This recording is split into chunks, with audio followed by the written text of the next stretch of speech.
नाज़रीन बेपासी फ़नकारनि जी तंज़ीम आसा जी मेज़बानी हेठि हैदराबाद जी मुमताज़ मिर्ज़ा ऑडिटोरियम में राग रंग जी महफ़िल मुनक़िद कई वई, जंहिंमें नाले वारनि फ़नकारनि सुर विखेरे भरपूर दाद माणियो। मौसीक़ी जी महफ़िल में सियासी ऐं समाजी शख़्सियतुनि समेत शहरीन भी शिरकत कई। वधीक तफ़सील जहांगीर सहड़ो जी रिपोर्ट में।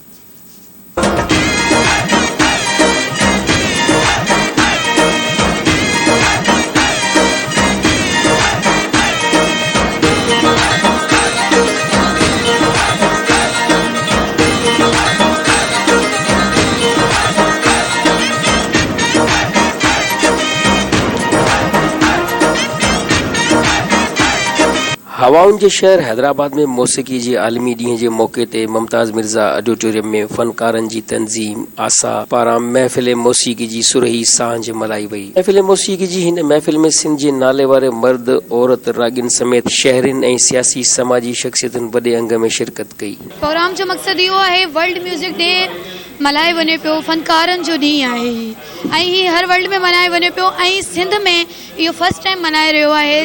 उस्ताद अब्दुल गफ़ूर सुमरो साहब जंहिंजो साहकार आहे ऐं सरपरस्त आला आहिनि उस्ताद क़ाबिल एहतराम क्लासिकल रागी उस्ताद फ़तेह अली ख़ान। असांजो जेको टीचर आहे फादर असांजो टीचर बि आहे, असांजो फादर बि आहे।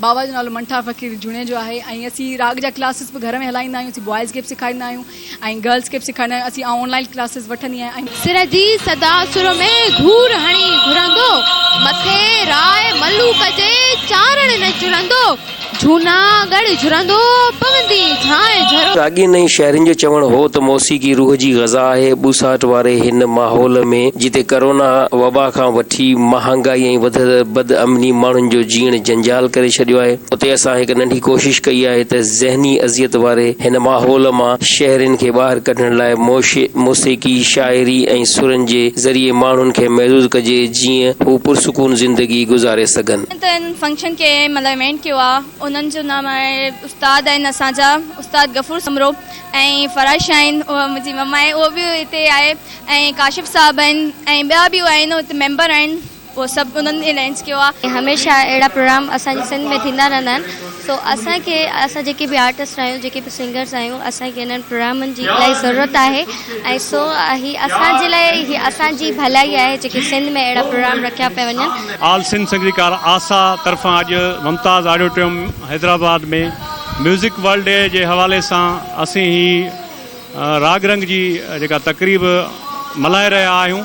इहो ज़िला जाम शोरो आसा ऐं हैदराबाद डिवीज़न जे ताउन सां काशिफ़ सिद्दीकी, फ़रहश आहिनि, गफ़ूर सुमरो ऐं इन्हनि सभिनीनि मिली हिकिड़ी टीम ठाही आहे फ़नकारनि जे लाइ ऐं उन जी मेंबर मां बि आहियां। फ़नकारनि जी तंज़ीम आसा जो चवणु आहे त हिन क़िस्म जी महफ़िलूं हैदराबाद खां अलावा सॼी सिंध में बि कंदासीं त जीअं माण्हू मौसीक़ी ज़रिए मज़हबी कटरपणे ऐं नफ़रत जे माहौल मां निकिरी सिर्फ़ इंसानियत सां मोहबत कनि। कैमरामैन इमरान बलोच सां गॾु जहांगीर सहड़ो, धरती न्यूज़, हैदराबाद।